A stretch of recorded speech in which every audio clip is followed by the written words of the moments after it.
আসসালামু আলাইকুম প্রিয় দর্শক মণ্ডলী। হাইব্রিড জাতের পটল আর হাইব্রিড জাতের পটল নিয়ে কিছু আলোচনা করব। আমাদের যে পটলের কোয়ালিটি দেখতে পাচ্ছেন, 2 দিন আগে পটল ওঠানো হয়েছে এই জমি থেকে। তে এক কৃষক ভাইয়ের সাথে কথা বলবো। আসসালামু আলাইকুম ভাই। ওয়ালাইকুম আসসালাম। ভাই, এই পটল চাষটা কি মাসে রোপণ করা ছিল এই জমিতে? মূলত অগ্রহায়ণ মাস থেকে কাতি মাস থেকে অগ্রহায়ণের মধ্যে আমরা রোপণ করেছি। রোপণ করেছিলেন।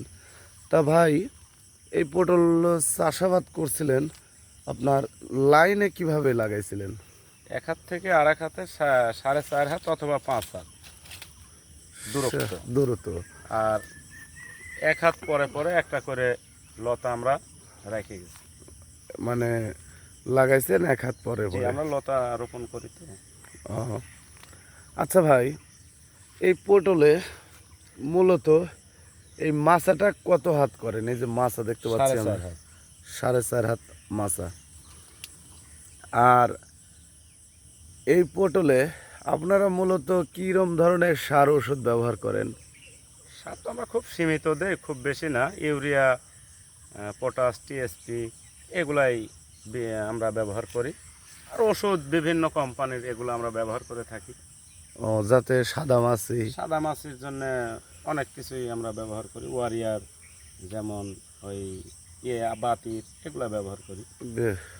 তাতে ফলন কেমন বোঝা যায়? আলহামদুলিল্লাহ ভালো। তো প্রিয় দর্শক মণ্ডলী, এই পটলটা উপযুক্ত সময় হচ্ছে কার্তিক মাসে। কার্তিক মাস থেকে আপনারা চৈত্র মাস পর্যন্ত লাগাইতে পারবেন, কিন্তু 2 মাস লাগানো যাবে লতা। তারপরে আপনারা লাগাইতে পারবেন হচ্ছে টপ টপের চারা। সব সময় লাগানো যায়। তো প্রিয় দর্শক মণ্ডলী, আপনারা যদি এই পটল হাইব্রিড জাতের পটল চাষাবাদ করতে চান, তাহলে আমাদের সাথে যোগাযোগ করতে পারেন। আমরা বাংলাদেশের প্রতিটি জেলায় এই পটলের চারা এবং লতা কার্তিক মাস থেকে সেল দেই। আপনারা চাষাবাদ করতে চাইলে অবশ্যই আমাদের স্ক্রিনে দেওয়া নাম্বারে অবশ্যই আপনারা যোগাযোগ করবেন। ভালো থাকবেন, সুস্থ থাকবেন। আসসালামু আলাইকুম।